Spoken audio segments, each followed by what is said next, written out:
There we go. All right. So, good morning. Officially, I want to say good morning and welcome, welcome, welcome to Daring Dialogues. I'm your host, Shantae Charles, and we are broadcasting live today on both our Facebook page, Daring Dialogues. So if you lose connection over on Periscope, you can jump on to our Facebook Live on the Facebook page, Daring Dialogues. And we're also broadcasting on Periscope. So kind of if you see my eyes bouncing, that's what they're doing because I'm trying to address both cameras here. All right.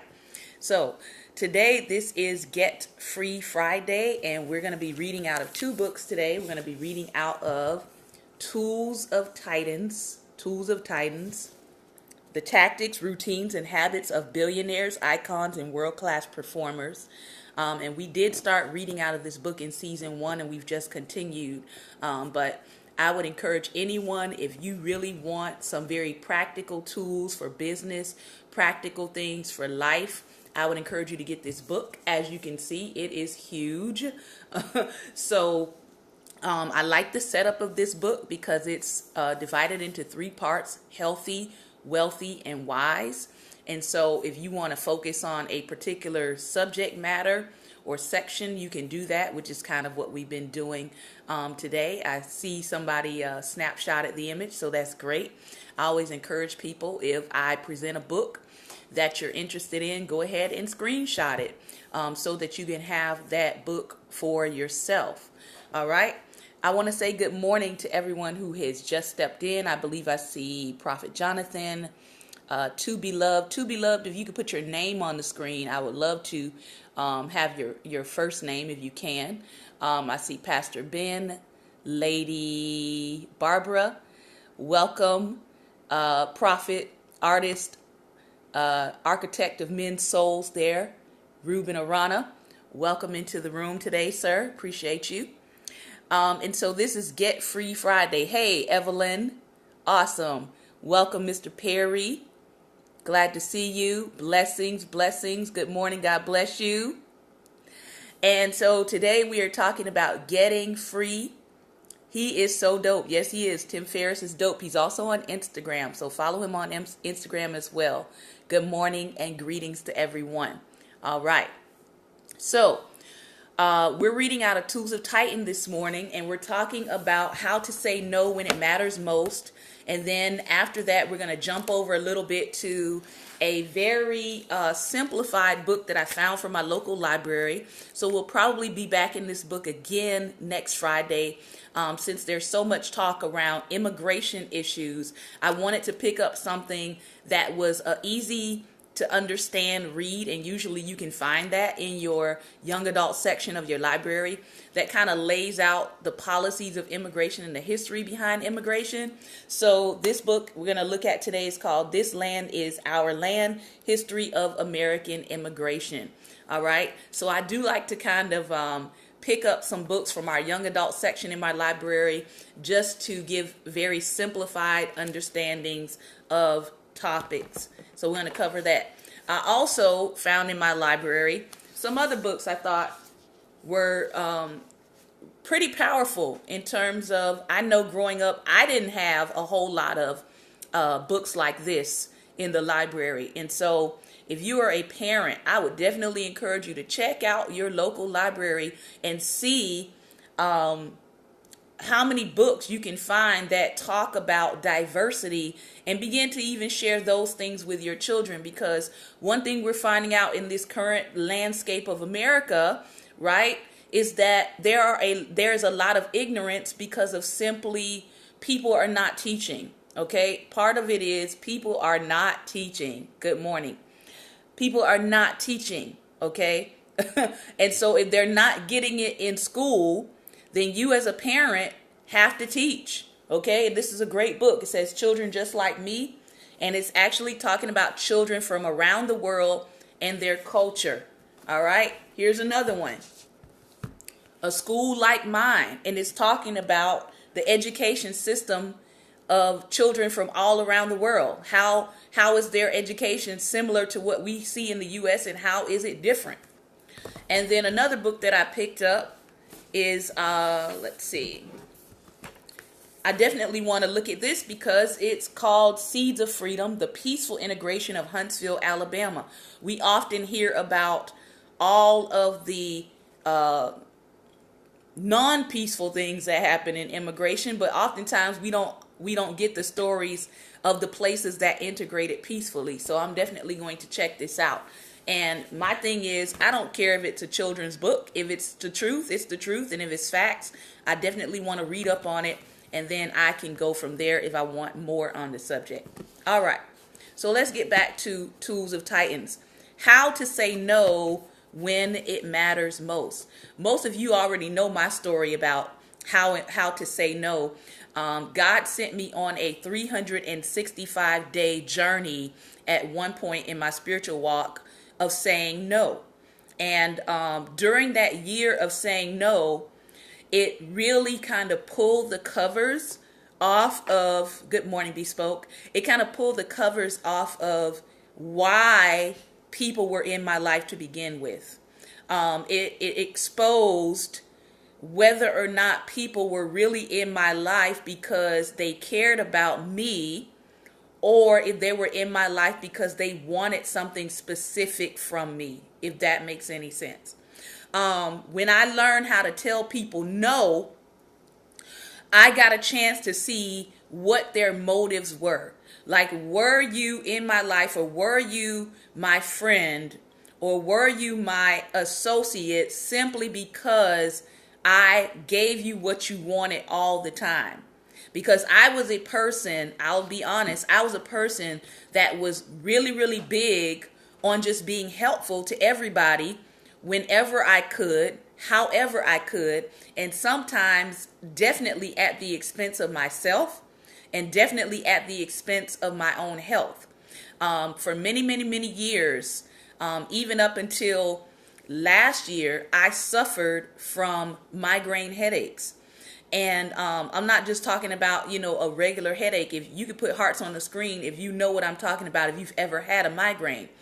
But I suffered from migraine headaches from about 11 years old up until about last year.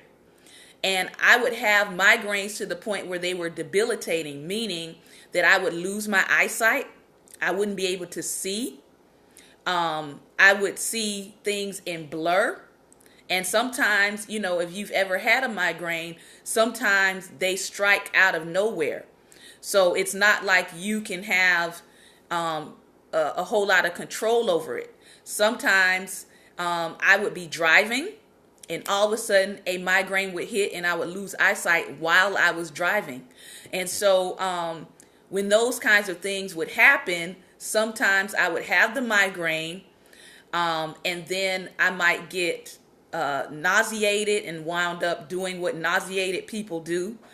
And then I would kind of be out of commission for a few hours until that migraine subsided. And then I was having issues with the kinds of medication that were out there for migraines. So many times I wasn't able to take, the prescribed medication. I would just literally have to bear with the pain and ride the migraine out. All right. But even when I would have these migraine attacks, I would still have people who would expect me to, fulfill certain duties or obligations, and they really wouldn't, give any care to my health. So I remember going through this period of time and God saying to me, I need you to learn how to say no. I need you to learn how to say no for your own life. I need you to learn how to say no for your own health. I need you to learn how to say no because I want to reveal some things to you about the people you are around. And so as I went through that process of saying no for 365 days, it really exposed to me people who cared about me versus people who cared about what I could bring to the table for them or what I could accomplish for them. Okay, because I do have a lot of gifts and I do have a lot of skill in various areas. I could help people out all the time. And many times I would do it for free, or, for a minimal cost. Or I might just say, as an artist, I might just say, well, buy the supplies and I will help you to get the project done or whatever. Because a lot of times people would come to me for drawings or for visuals or for handouts and curriculum and that kind of stuff. And so it got to the point, like I said, where I had to begin to tell people no. So even when I wanted to say yes, I had already been instructed to say no. And in the process of following and obeying what God was telling me to do, it really helped me to identify the kinds of people that were in my life. Not saying, that they were bad people, but the reality was God wanted to show me that I was taking certain people and placing them in positions of maybe a close friend when they actually only saw me as an associate.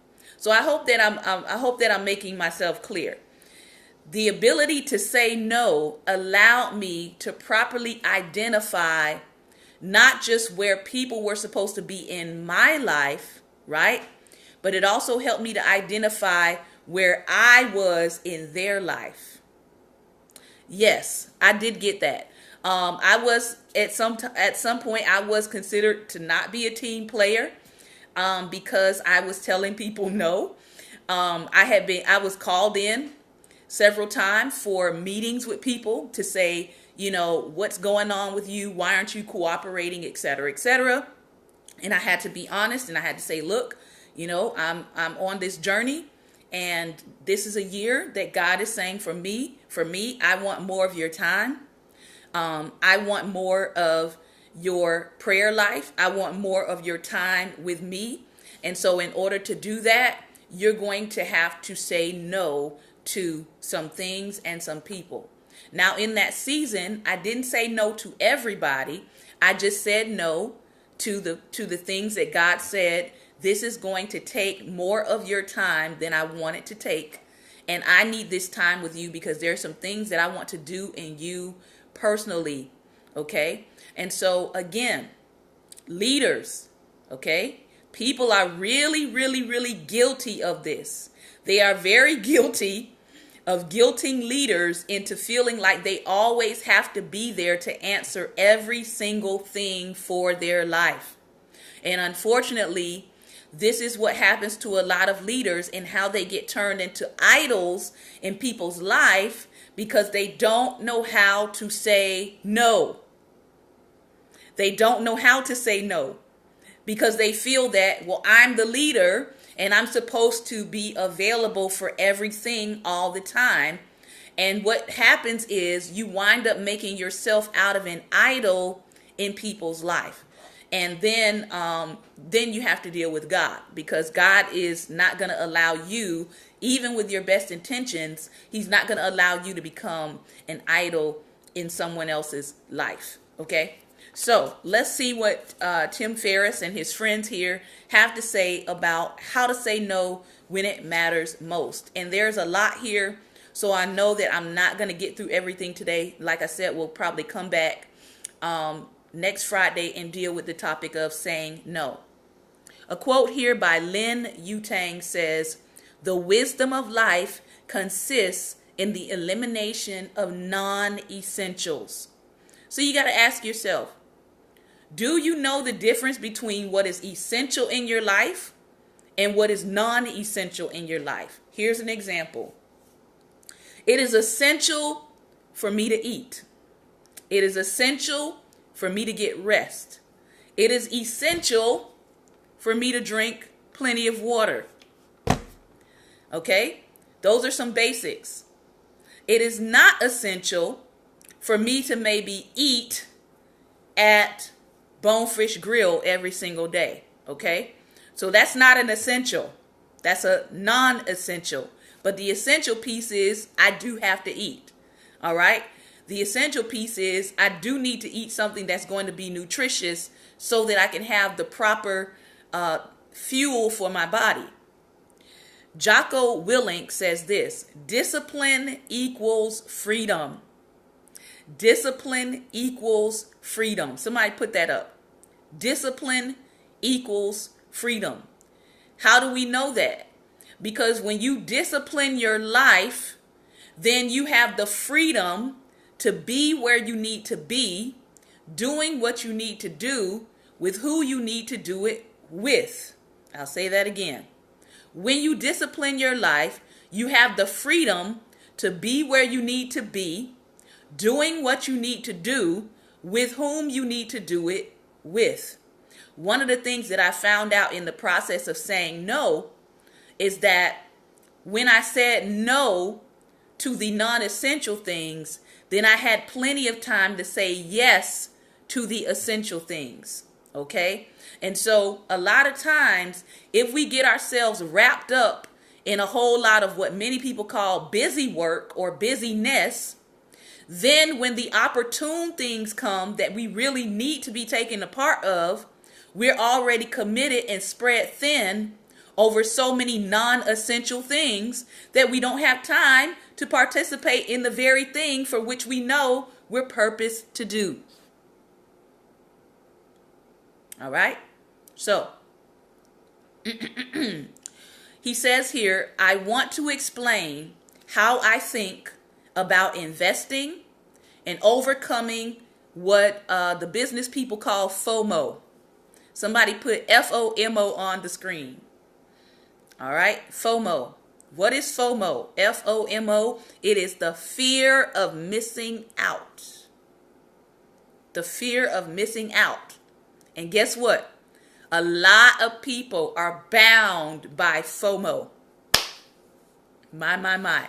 A lot of people are bound by the fear of missing out. And so they will spread themselves thin. They will try to be at every single thing partially because of this fear of missing out.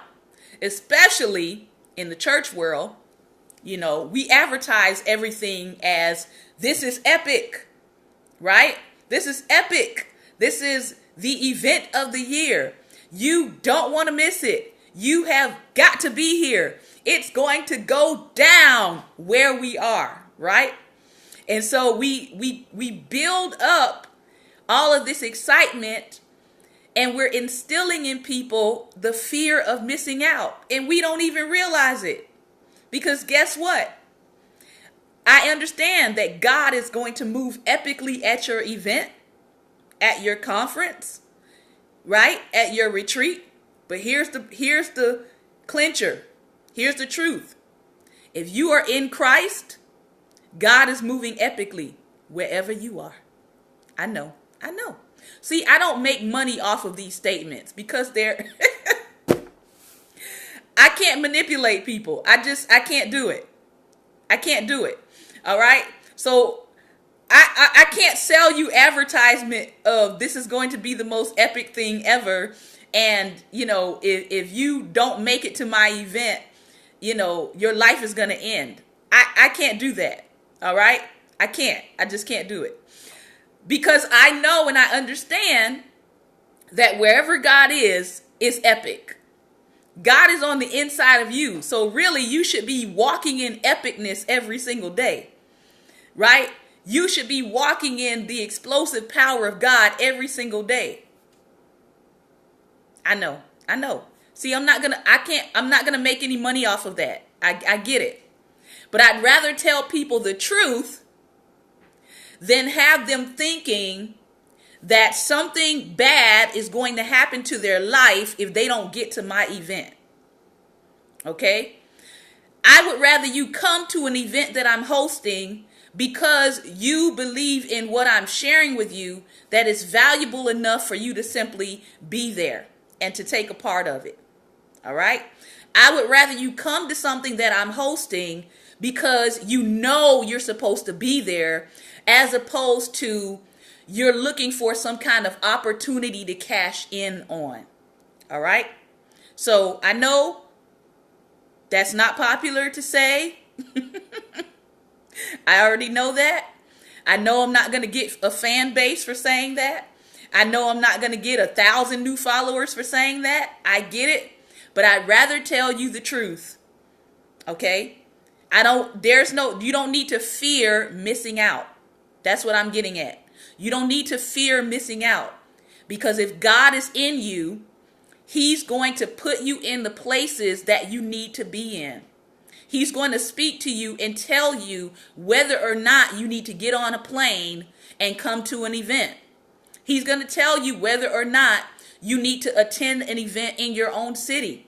He's going to tell you whether or not you need to be the person hosting that event. So we want to move away from this fear of missing out. Okay? A lot of right now, if we'll be honest, a lot of the prophetic move that's happening, right, is because of the fear of missing out. And as Bespoke said, which is a truth, God is always on trend. God is always on trend. And guess what? If you are keeping up with the voice of God, you are going to be on trend. If you are keeping up with the voice of God, you're going to have the news you need to have before it hits CNN, before it hits MSNBC, right? Okay? So we got to move away from this fear of missing out. All right? Got to move away from it. Got to move away from it. He says this. Here are some different things you need to think about, even if you don't view yourself as an investor or a person who invests. But really, to be honest, we are all investors. Every single day you're investing in something. You're either investing your time, you're either investing your mind, you're either investing your money. You're investing in something every single day. So when someone says to me, oh, I'm not an investor, I'm not really into investing. Yes, you are. By virtue of what you do with your life, you are an investor. So whether you recognize it or not, you're investing yourself into something every single day. But here he's talking about finances. He says, here are some caveats for any investing pros reading this. He says, I realize there are exceptions to every rule I use. So most of this is as subjective as some fears that he felt in the past. My rules may be simplistic, but they've provided a good rate of return and the ability to sleep. Do you know that you can find yourself investing in the wrong things? You can find yourself investing in things that are unethical and you can't sleep? I don't want to be that person. I don't want to be investing my time in something that I have so much trepidation about that I can't sleep at night. I don't need that kind of life. Okay? Then he says this, every time I've tried to get sophisticated about my investing, the universe has kicked me. And then he says, many startup investors use diametrically opposed approaches and do very well. So the road to know. Why did I decide to tap out and shift gears? Why did I decide to tap out and shift gears?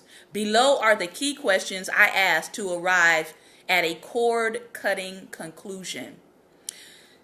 I revisit these questions often, usually every month. I hope they help you remove noise and internal conflict from your life. I can tell you one thing. Right now, I am living in probably the most peaceful time in my life ever. Right now. And I'm going to tell you, my peaceful time is invested in prayer. It's invested in reading, and it is invested in being a homemaker in my house while I work from home. And I noticed something. As he said here, once you begin to remove the noise and remove the internal conflicts from your life, you will have peace like a river. All right? You'll have peace like a river. So if I encounter conflict at this point in my life, it's usually when I am in the public square. That's when I encounter conflict. I would say television, I maybe get something from the internet. I may get some news clips from the internet. And then if there is a TV series that I'm interested in, I can go to the library. I can check it out because I don't have to watch television current. I just don't. But if I see something at my library and I say, this series looks interesting, I can check it out. I can watch the first episode, decide I don't want to watch anymore, return it to my local library, and guess what? I don't have a TV streaming bill. I have an internet, access bill, but I don't have a television bill. I don't have any channels, and my life is very peaceful because I'm not allowing media to drive my life. Here's another thing. When he says remove noise, I don't have sound. Uh-oh. Let me see. All right. Ben, can you hear me? Can you hear me now? Not sure why I don't have sound on my Facebook Live. You can put up a thumbs up if you can hear me now, Ben. All right. Okay, great. He says it's good now. Sorry about that. So think about it this way. Great. I'm glad you all hear me. One of the things that I found out is that the less I talk on the telephone, the more I can get done. So that is also a part of removing noise. And so now I get my business phone calls, and I have about 2 or 3 close friends that call me once or twice a week, and we spend about an hour to an hour and a half talking about what's going on in our life, what's new, what do we need to pray about, how's the family doing, how are the kids doing, and then we keep it moving. And so I don't spend a whole lot of time on the telephone. Number one, I like to look at people when I'm talking to them. Like, I wish I could have all these little bubbles up here of different people. Maybe Periscope can add that. Hint, hint, Periscope. I like all these little bubbles of faces so that I can see who I'm talking to. I like to have one-on-one conversations with people where they can look me in the eye and I can look them in the eye and we can talk in person. I love in-person conversation. As a matter of fact, when I do get back to Florida, one of the things that I'm going to do is I'm going to host some meetups where, when I come to town and I say, hey, I'm in town, I'm coming to town this date, let's meet at this restaurant. And all of my Facebook friends who can show up and let's conversate.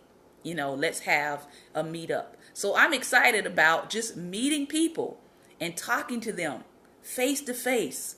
All right? I love meetings in person.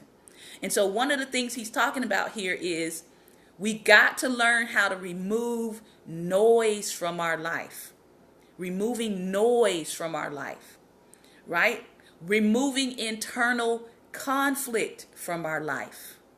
So a lot of times, if we have a whole lot going on, we don't recognize when it's not them, it's us.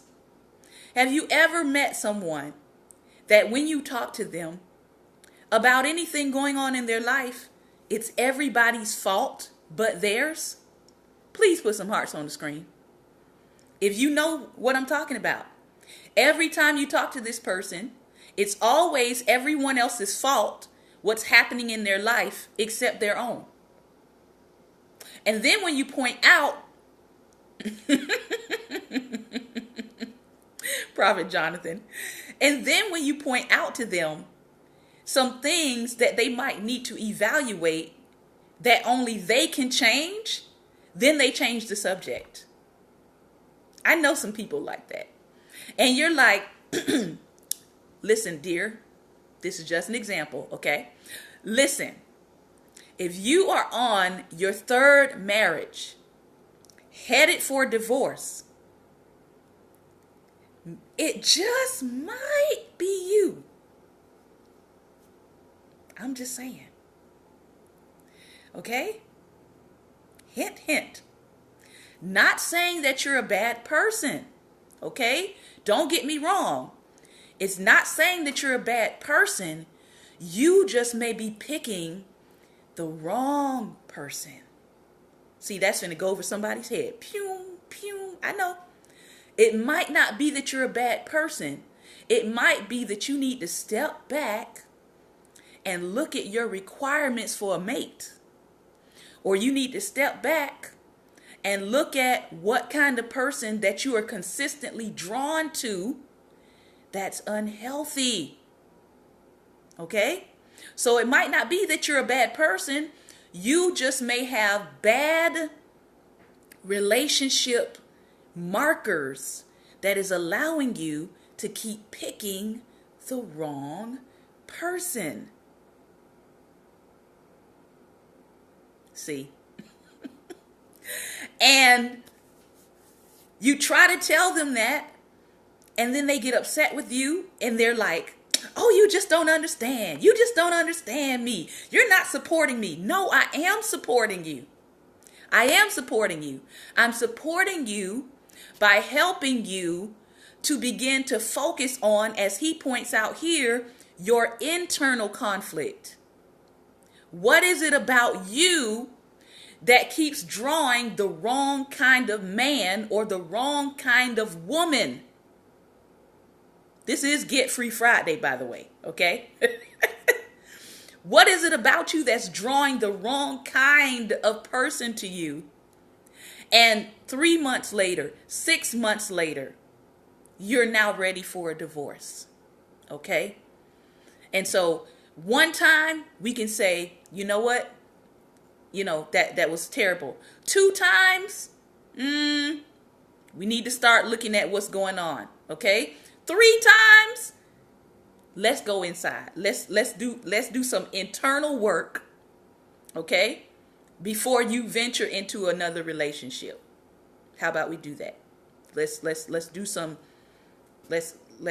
internal work to say, what is it about me that's drawing me to relationships that I want to work out, but they're not working out? Okay? I hope that was helpful for somebody. I didn't mean to go there, but you know. All right? So, the first question he asks is this: are you doing what you're uniquely capable of? What you feel placed here on earth to do? Are you doing it right now? Are you doing it right now? I can tell you, I am doing what I feel I'm uniquely capable of doing right now. Am I doing it on the scale in which I know I see myself doing it? Not yet. Am I doing it in the countries that I see myself going to doing it? Not yet. But if I don't get started in that unique thing that I'm called to do, I can never even get to that place. And I think that is one of the places that people get stuck in. They can see their vision, right? God has maybe shown it to you in a vision, or God has maybe shown it to you in a dream. And so you can see it, but it's almost like there are barriers in front of you in terms of reaching for it and actually attaining it. And one of the things God had to tell me is he said, you know what? You've got to get started doing what you're uniquely called to do right where you are. Because if you never get started, you're never going to actually attain to what you see. You've got to get moving. You've got to get rolling. And guess what? Even if you have to get moving in it, okay? And there's no money in it, and you can't see how you're going to afford to do it, you have to start beginning to research. How can I do this without any money? How can I start without any money? And I'm telling you, one of the ways that Google and YouTube has been a friend to many is it really has put the information out there to show you how you can get started doing just about anything, okay, with no money. So even that, okay, as a roadblock for many people has been removed, because oftentimes in the past, it was the information that held us back from getting things done.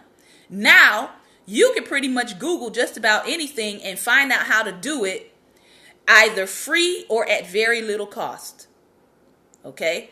Somebody asked me the question I got by email about investing. Okay? How do you get started in investing? Well, guess what? There's an app. Okay? There's an app called Stash. I don't know if you've heard about it, but Stash is a very simple app, and it allows you to invest $5 every single day, okay, if you want to get started in investing, and it walks you through step by step of how to invest $5 a day. Now, most of us who eat out all the time know that we're going to spend at least $5 a day, all right? And so what does it take? Yes, it does. What does it take? It takes that word at the beginning we talked about, discipline. Discipline equals freedom. So what does that mean? That means that rather than buying a cup of Starbucks Monday through Friday, right? I can take my $4, my $5, my $6 and invest it every single day, that cup of coffee that I would have been drinking. And maybe I just go to treating myself coffee on the weekends. Maybe I stop by, Dunkin' Donuts, Starbucks, wherever, and get my cup of coffee on a Saturday and a Sunday. But I make it my goal that for the rest of this year, whereas I might have been spending that $5 a day on a cup of coffee or, some snacks, I can take that $5 every single day for the rest of this year and start investing. That's how you can get started. All right? So the question, are you doing what you're uniquely capable of? What you feel you're placed on earth to do? Do you know what you're placed on earth to do? All right? I know that God has given me lots of gifts, and I can't just sit on them and not do anything with them. So I've got to find ways to make these gifts, okay, make these gifts presented in the earth so that I can give back to the world through the gifts that God has given to me. Why? Because God already tells us that if he gives us gifts, he doesn't just intend for us to sit on them. He doesn't just intend for us to dig it in and put it in the ground. So you already know you're out of the will of God if you are sitting on gifts and burying them and putting them in the ground and not utilizing the gifts and the skills and the talents that God has given to you. No prophet should have to come along. See, I'm getting in trouble again. See, I can't make money off this. No prophet should have to come along and tell you what you're supposed to be doing with those gifts. The scripture is already plain that you should be investing those gifts and multiplying them. All right? So you don't need a prophet to tell you that. You don't need a prophet to tell you that if you're sitting on your gifts and you're not utilizing your skills, that you're already being disobedient to God. You don't need a prophet to tell you that. The word of God tells you that. Okay? And it also says what? To whom much is given, much is, somebody finish it, To whom much is given, much is, fill in the blank. I'm waiting on somebody to fill it in. To whom much is given, much is, thank you, to be loved, required. Thank you, Prophet Jonathan. All right. And so I'm not going to be calling out people's gifts on here. But you know, if you sing and you play music, right? And you have a skill of teaching and you have a skill of breaking down things to people, guess what? You can combine all three of those skills and start a camp. It can be a summer camp. It can be a weekend camp. It can be a fall camp. But you're doing something to utilize those skills and to bring them and to pull them out so that they can be a blessing to somebody else. And again, that goes back into investing. That means you would be investing your time, you would be investing your skill, you would be investing your talent into either people who are your age, who maybe can't find people to help them with their skill, people younger than you, which means you're impacting a whole generation that's coming after you, okay? Or older people who may need some level of activity, right? Who may need some level of activity as they're getting into their old age, and they may be feeling unuseful, right? And so you're encouraging them that no matter how old they are, they're still useful in our world and in our society, and that someone cares enough to come and what? Invest time in them. All right? So are you doing what you're uniquely capable of and what you feel placed here on earth to do? I feel that I'm placed here on earth to teach people free. And so whatever medium I can do that in, I'm going to do it. Whether it's through a book, whether it's through a song, whether it's through artwork, okay? Whether it's through teaching, whether it's through curriculum. That's what I feel that I'm supposed to be doing. Teaching people free, opening their mind, getting them to think, getting them out of the box of religiosity, getting them out of the box of churchianity, getting them out of the box of religion, getting them out of the boxes of suppression and oppression. And so I don't just focus on one particular subject. The goal is to teach. Question: are you doing what you are uniquely capable of, what you feel placed here on earth to do? And guess what? If you're doing it, you're not only going to just reach, quote unquote, your target audience, you're going to reach the world. A very good example of that is Michael Jackson. Michael Jackson was uniquely gifted. And guess what? I don't think that his family in Gary, Indiana, when they started out, realized that Michael would reach the world. I don't think they went in knowing that his unique gifts and skills and talents were going to touch people around the world. But again, because he started honing in on his uniqueness, right? Because everybody saw he did start out as the Jackson 5, but there were unique things about Michael that made him stand out from his brothers, even when he was in the group. All right? And so, again, he's a good example of someone who chose to go beyond what his group was doing, and he began to go off into his uniqueness, and that uniqueness set him apart, and he was able to share his gifts with the world. All right? He was able to share his gifts with the world. I'm going to read this section here, and then I'm going to move on to This Land is Our Land, and we're going to talk a little bit about immigration. He says, I remember a breakfast with Kamal Ravikant, standing in a friend's kitchen, downing eggs, lox, and coffee, We spoke about our dreams, our fears, our obligations, and our lives. Investing had become a big part of my net worth and my identity. Listing out the options I saw for my next big move, I asked him if I should raise a fund and become a full-time venture capitalist, as I was already doing the work but trying to balance it with 5 or 10 other projects. He could sense my anxiety. It wasn't a dream of mine. I simply felt I would be stupid not to strike while the iron was hot. He thought carefully in silence and then said, I've been at events where people come up to you crying because they've lost 100+ pounds on the slow carb diet. You will never have that impact as a venture capitalist.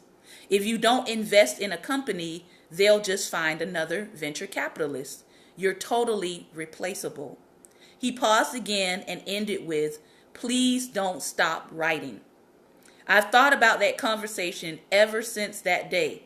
For some people, being a venture capitalist is their calling, and they are the Michael Jordan MVPs of that world.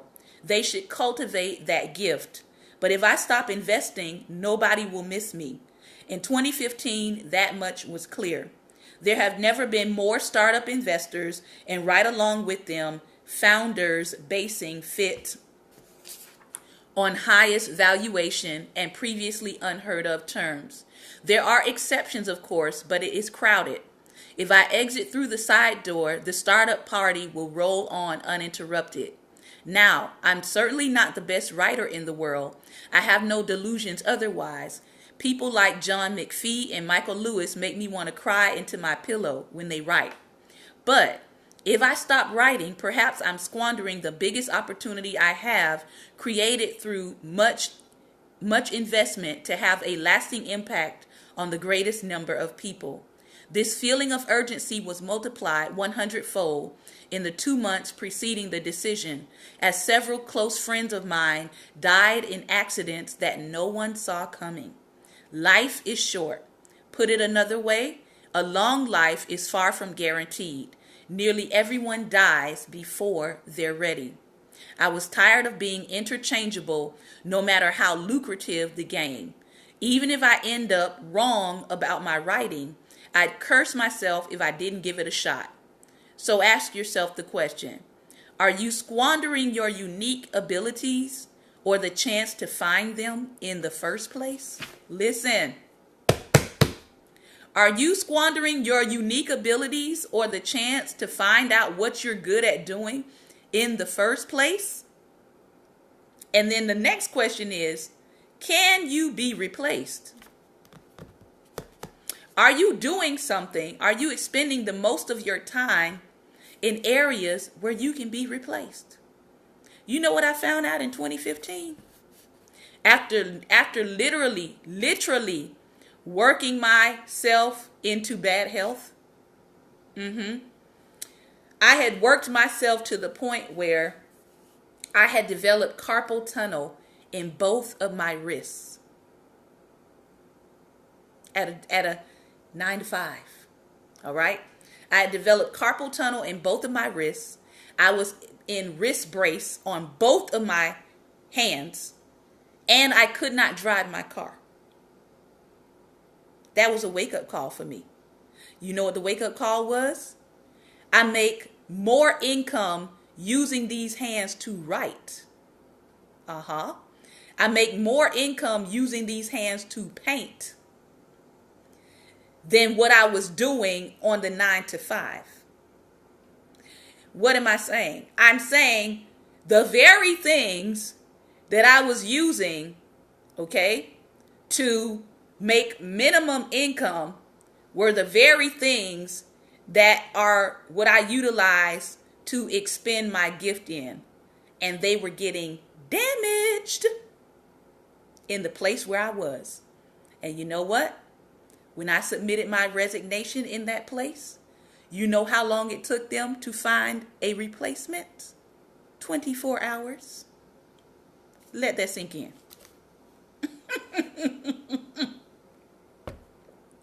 I pray that I am helping someone today, and he that hath ears, let him hear what the Spirit is saying. Listen, My body was getting broke down. And when I submitted my resignation, all right, because I was already in business, but I said I'm going to go full throttle. When I submitted my resignation, them people found my replacement in 24 hours. What is Tim talking about today? He's saying, can you be replaced? I'm going to read it one more time because somebody needs to hear this. He said, the feeling of urgency in my life to do what I was called to do, not just to do something, but to do what I was called to do, that feeling of urgency multiplied as I lost several close friends who died in accidents that nobody saw coming. Put it another way, a long life is far from guaranteed, and nearly everyone dies before they're ready. Are you squandering your unique abilities or the chance to find them in the first place?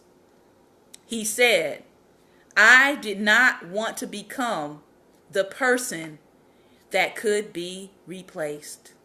Like he said, if you exit through the side door right now of what you're doing, will anybody miss you? I was replaced in 24 hours. So, there are things that God is calling you to. There are things that God is calling you to that he doesn't want you to be replaced in. He wants you to be that person that is unique. He wants you to be that person that is a history maker. He wants you to be legendary in what he's called you to do. How do we know that? Because here's another one you can fill in the blank for. Jesus said, greater works shall you do in what? Greater work shall you do in. Who's got the rest of it? Put it up. Greater work shall you do in. Let's see if we can get it. Greater work shall you do in. I'm going to give it to you. My name. Thank you, Prophet Jonathan.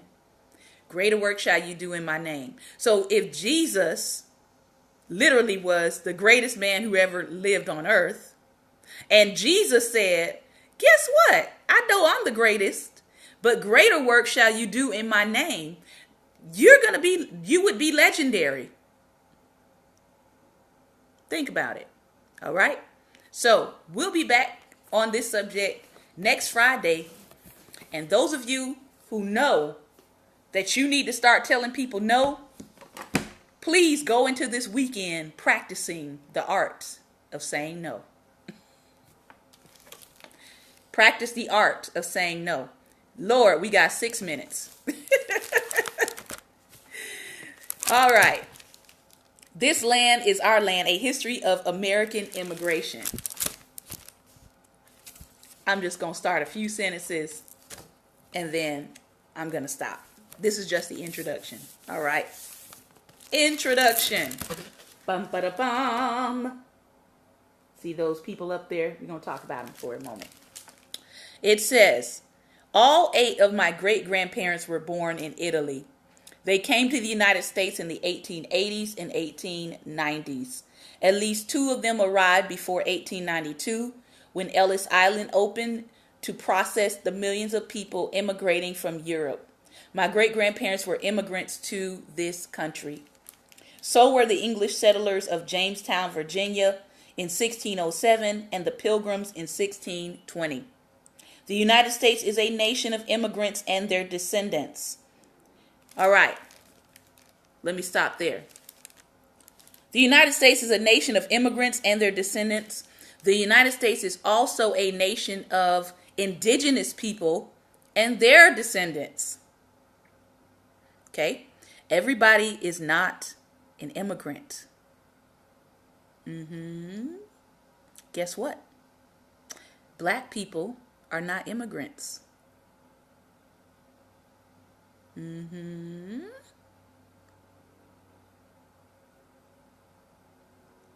Yeah. Black people are not immigrants. That's why they can't send us to another country. I'm sorry. Please forgive me for laughing because it's true. All right? Black people are not immigrants because they can't send us to another country. Here's another one. Native Americans are not immigrants either. All right? So let's be clear on those two things. The ancestors of everyone who lives here except for the Native Americans discovered in the North America by Europeans in the early 16th century came from somewhere else. The slaves brought from Africa also came from across the Atlantic, although they came against their will. Theirs is a separate story. Notice they cannot call us immigrants. That's why you have to check when you're reading. You have to check what people are actually saying. All right? Most Americans, even those who call for limits on immigration, have an image of our country as welcoming others who seek freedom and opportunity.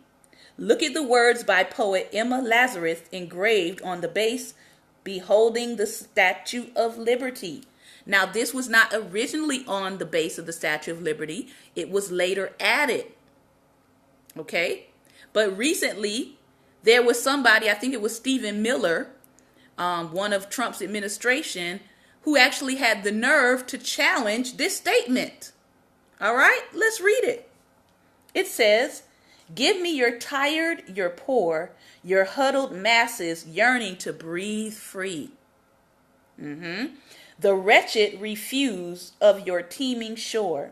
Send these, the homeless, my God. Tempest tossed to me, I lift my lamp beside the golden door." Listen, that will preach all in and of itself. America, all right? America put herself out there as the place for the tired, for the poor, for those who were in huddled masses, right? Who were in congested places, yearning to go to a place where they could breathe free. Okay? America put herself out there saying, send these people to us. Send us those who feel homeless so they can make a new home in America. Send us these people and we will become the golden door of opportunity. Now, that is the way that America has painted herself for a couple centuries now, right? So now all of a sudden, we now have Americans telling people, go back where you came from. Go back to your own country. Get out of here. Nobody asked you to come here. I mean, really? Really? This is on the statute, all right? So what happened? What happened? We're going to talk about that next Friday, all right? I'm going to stop there. Hope I'll give you something to think about. Again, the book is This Land is Our Land. I'm sure it's on Amazon. It's probably on Kindle somewhere. If you got an account, check out the book, all right? Exactly. The Statue of Liberty isn't even the original either. Agreed. Definitely. It looked like an African woman, the original statue. All right. So, hope that I have said something today that has encouraged you, that has prompted you, that has ignited something in you. And I hope that you have a wonderful, wonderful weekend. I want to say happy birthday. Shout out to my hubby, who is celebrating his 40s. I'll just say his 40s today. And so I'm excited because we're going to do something. Hopefully we'll do something this evening for him. But I sent him off this morning with lots of goodies, and he's excited about it, and I'm excited too. So I hope that you all have a great and wonderful weekend. Listen, tomorrow we are going to be down in Culpeper. We're having prayer at 2 p.m.